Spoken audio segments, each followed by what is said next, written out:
पाठ एक कौन। कविता का नाम है कौन।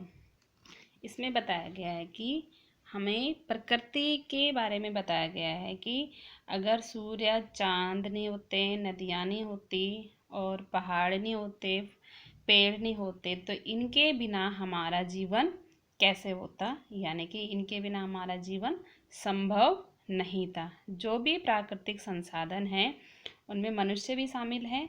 इन सब का होना, इन सब से ही प्रकृति चलती है, संसार चलता है। इसमें बताया गया है पाठ के बारे में बोला गया है कि अपने आराम के, पाठ का परिचय दे रखा, देखिए अपने आराम के लिए हम तो प्रयास करते ही हैं, प्रकृति भी करती है। यदि वह हमें ये साधन न देती तो हमारा जीवन दूभर हो गया होता। यानी कि अब देखिए इसके पाठ के माध्यम से समझते हैं हम इसको कविता के माध्यम से। अगर न होता चांद रात में हमको दिशा दिखाता कौन। अगर न होता सूरज दिन को सोने सा चमकाता कौन। अर्थात अगर चांद न होता तो रात को हमें, अंधेरी रात में हमें दिशा कौन दिखाता। अगर रात अंधेरे से जब सूरज छुप जाता है तो क्या होता है, अंधेरा हो जाता है।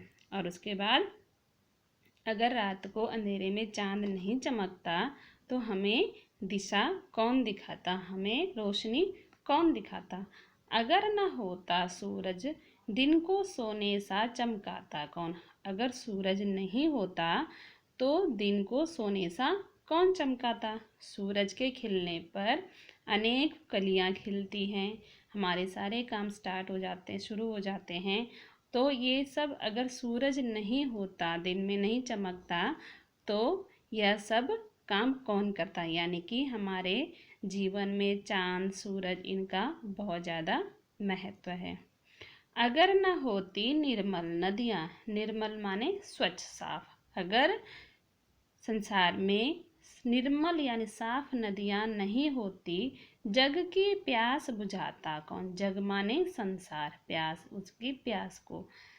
तो अगर नदियाँ नहीं होती तो सारे संसार की प्यास को कौन बुझाता। यानी कि हम प्यासे ही, जितने भी प्राणी हैं पानी के बिना नहीं रह पाते। अगर नदियाँ नहीं होती तो हम अपनी प्यास को नहीं बुझा पाते।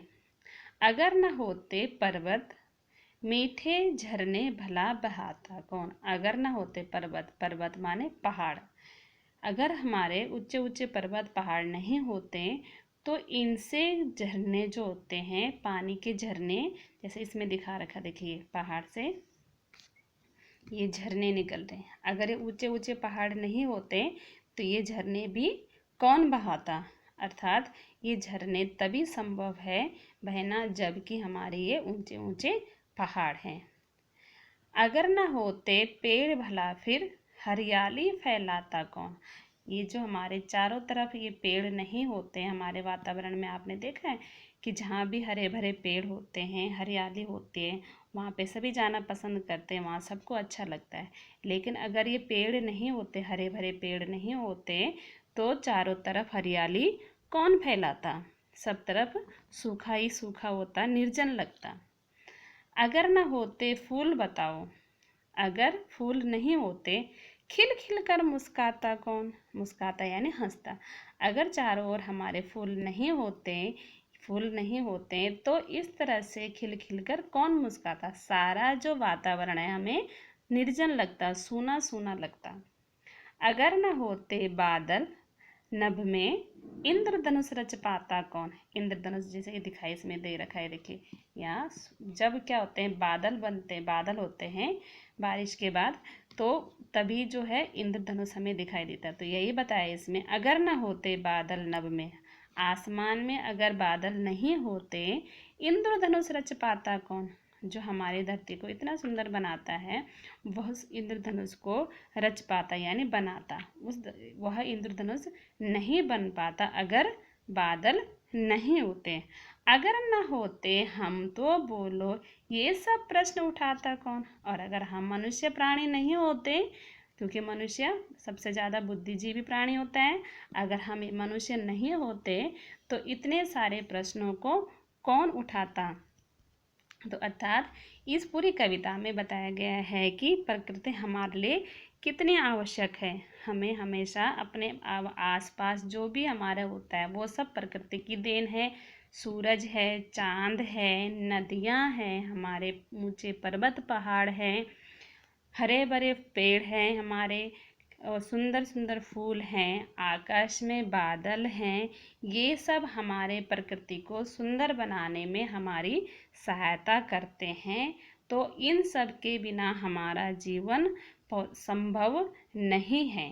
तो कवि जो बाल स्वरूप राही जी हैं, इस कविता के बारे में, इसीलिए इस पाठ का नाम क्या रखा है कविता का, कौन।